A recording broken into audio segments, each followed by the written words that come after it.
a PhD student at Purdue University, and his advisor is Melinda Kukani. So he is interested in finding ways to optimize irregular programs. Okay, let's welcome.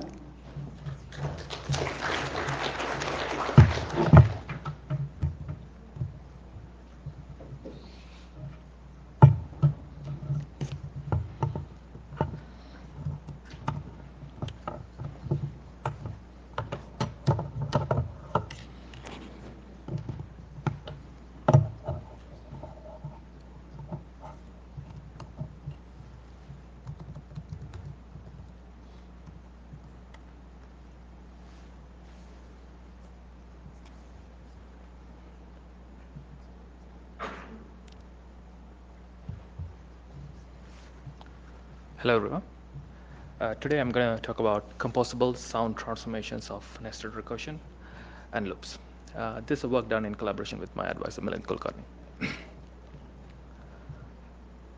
Let's start with the usefulness and challenges of restructuring transformations. Loop nests are prevalent in programs such as numerical linear algebra applications. Okay. Can you hear me now? Okay, cool. Loop nests are prevalent in programs such as numerical linear algebra applications, restructuring transformations such as loop tiling, loop fusion, etc. for loop nests have been researched for many years. Importantly, there are frameworks exist that unify those transformations. Similar to loops, recursion also appears in many important programs. There are restructuring transformations developed for a mix of recursion and loops in recent years, such as point blocking, traversal splicing, etc. But there's no unifying framework exist for those transformations. In order to see the importance of a unifying approach and refresh our understanding of restructuring or scheduling transformations, let's take a look at an example. A simple computation is nested under a double nested loop here. This piece of static code boxed in red can get executed multiple times dynamically. These different executions are known as dynamic instances. They are shown in small circles over here. So now let's walk through an execution. For I is equal 0 and j is equal 0, a particular version of that code get executed. For I is equal 0 and j is equal 1, a different version get executed, and so on. There are a few important points to note here. This set of dynamic instances are known as the iteration space, and there exists a particular order among the execution of these dynamic instances. Now let's see how a scheduling transformations look like. Let's take the previous example. Let's perform a code transformations in order to move the loop with index j out. This is known as loop interchange. We can build the corresponding iteration space as we saw earlier.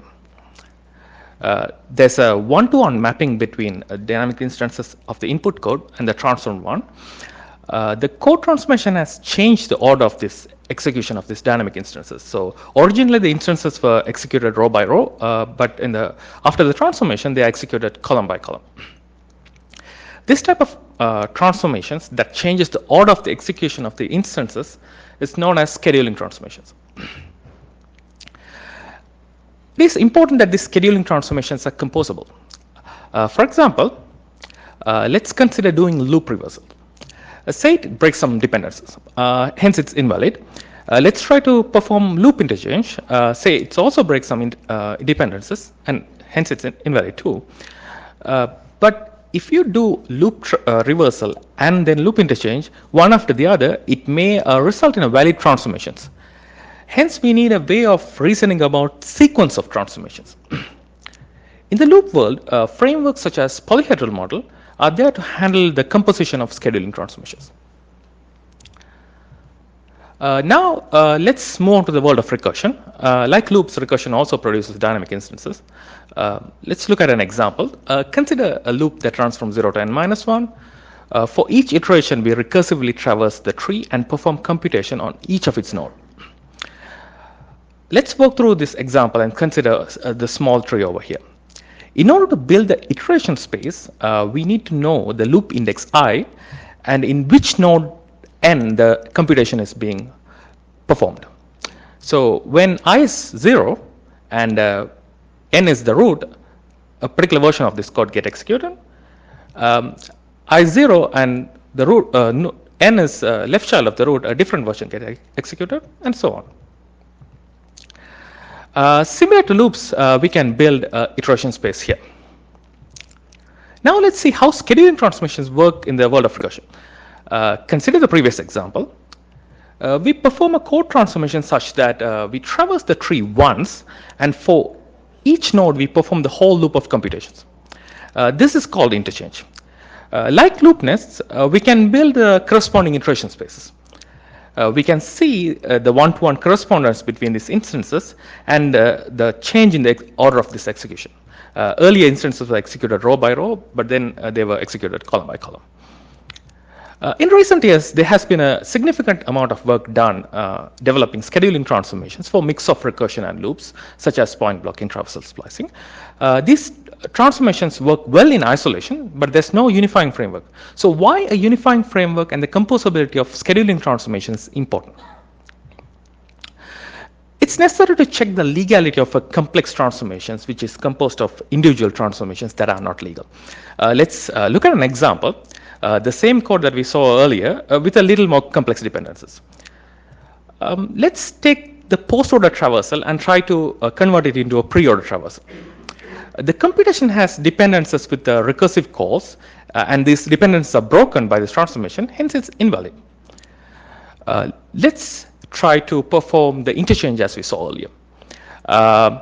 There are loop carried dependencies broken by this transformation, hence it's invalid too.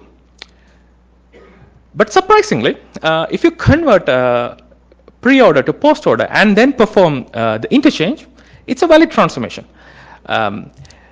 We need a unifying framework to handle this sort of scenario. So the rest of the talk is about how did we build such a unifying approach called polyrec. In order to build polyrec, we need a way of representing iteration space. We also need a way of representing transformations. We need to definitely represent dependence, otherwise it will be useless. And also we need a way of checking soundness of a sequence of transformations. We define all of this for a subset of programs. Please refer our paper for why and how this subset affect our representation and soundness checking algorithm. Let's look at the first piece of the puzzle, representing the iteration space. Let's look at an example, the same program that we saw earlier, but the loop has been converted into a tail recursion foo. Let's take a specific instance, I is 1 and n is the right child of the left child of the root. Let's try to name it uniquely. First, I'm going to label all these statements. In order to produce the instance, we have to go through these statements. So when I hit a statement, I'm going to add the corresponding label to a running string. So since I is equal 1, I have to go through the recursive call of foo. I'm adding R1. I want to jump into the tree recursion, so I'm going to add the call T1. I have to, in order to reach the node, I have to go through a call that performed on the left child, so I have to add R2. Similarly, R2R, and finally the statement. This is not a brand new representation. It has been used in Amiranov and Cohen's instance-wise reachability analysis. But we did something different here. We split up the string in such a way that only the labels belongs to one function appear in a part. For example, R1 and T1 belongs to foo. We call these parts dimensions. Now we can uniquely identify each instance with such a string. Let's take a step back and try to summarize this representation. In order to name these instances, we need an alphabet. In addition to that alphabet, we impose an order on this alphabet. By imposing an order, we can lexicographically order strings. For example, here the T1 S1 lexicographically precedes R1 T1 S1 for the given order. This lexicographical order is same as the execution order of the corresponding instances. For example, when the computation is performed at root, I is equal 0, the instance I is equal 0 happens before the instance I is equal 1. The number of strings here can be possibly infinite. So we can represent all of them succinctly with an automata that accepts the strings representing the instances. Now let's move on to the next piece of the puzzle, representing transformations. As we saw earlier, scheduling transformations map input iteration space to output iteration space. And input iterations can be represented with an input alphabet, an automata, and an order on this alphabet. Likewise, the output iteration space also can be represented with a different automata, output alphabet, and an order on this alphabet. In order to map input instances to output instances, we need a function to map strings generated by the input automata to the strings accepted by the output automata. We can achieve this with a transducer. Transducers are composable. Hence, we can represent a sequence of transformations with a single composed transducer. Some of these complex transformations are a composition of multiple basic transformations. For example, point blocking can be viewed as a composition of code motion, interchange, and strip mining. When we add inline to this puzzle, we can also realize traversal splicing. Please refer our paper to see how to design these transducers of these individual basic transformations. Now let's see how to represent dependencies. First, let's see how this is done for loop nests. Consider the instance I is equal 0 and j is equal 0. It reads from the location A10. Consider the instance I is equal 1 and j is equal 0. It writes to the same location. Hence, there's a dependence between this pair of instances. We can see a similar pattern between pairs of instances.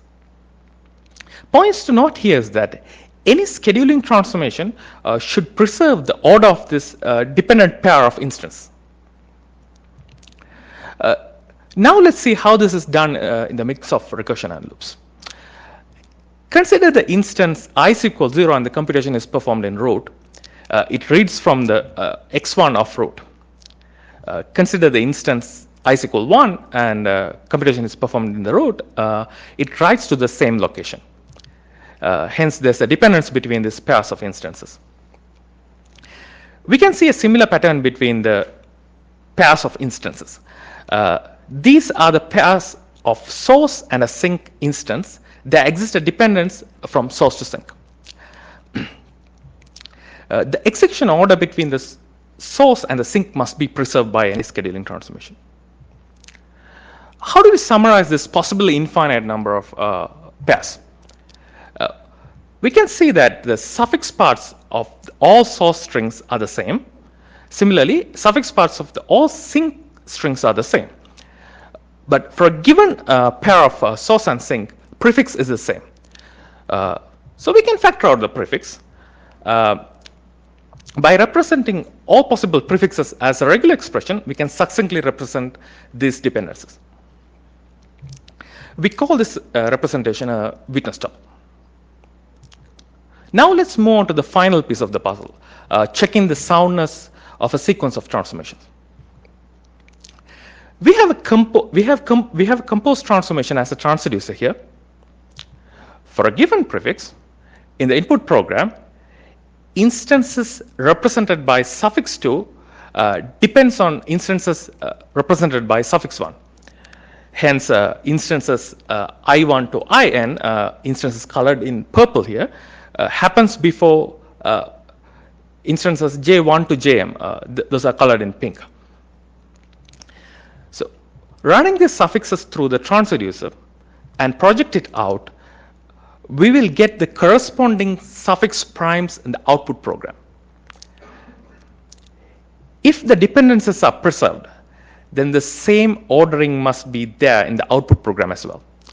That means on the side of the output program, all the instances in the purple happens before all the instances in the pink color.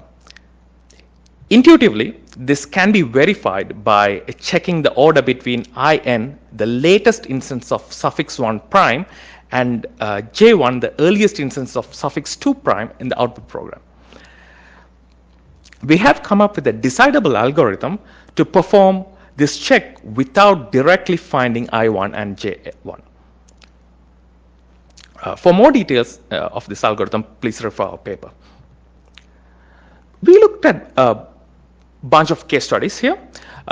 We have considered programs with similar dependent structure as the ones used in point blocking and traversal splicing.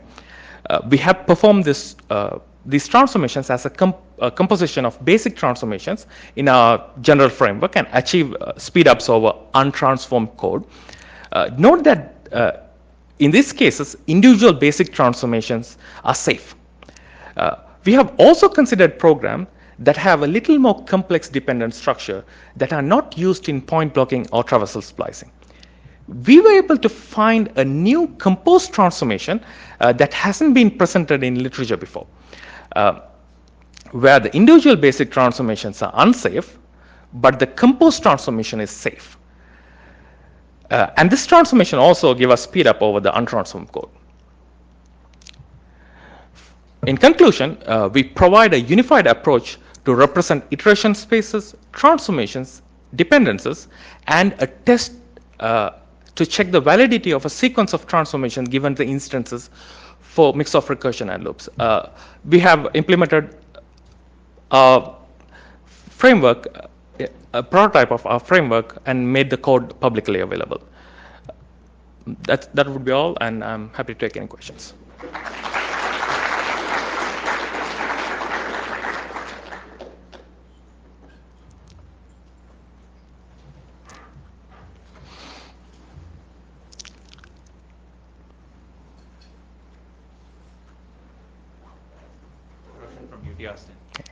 So this is very nice work. So do you have any thoughts about choosing between transformations, or how do you, I mean, there are two different, say, valid composition of transformations. Do you know which is better? So you can, so we haven't thought about like, a superiority or inferiority of a transformation. This can be achieved.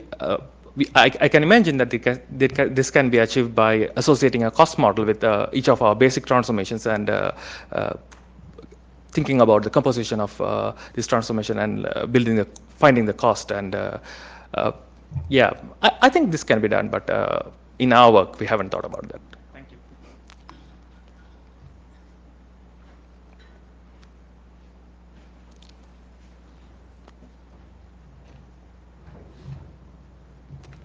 Any more questions?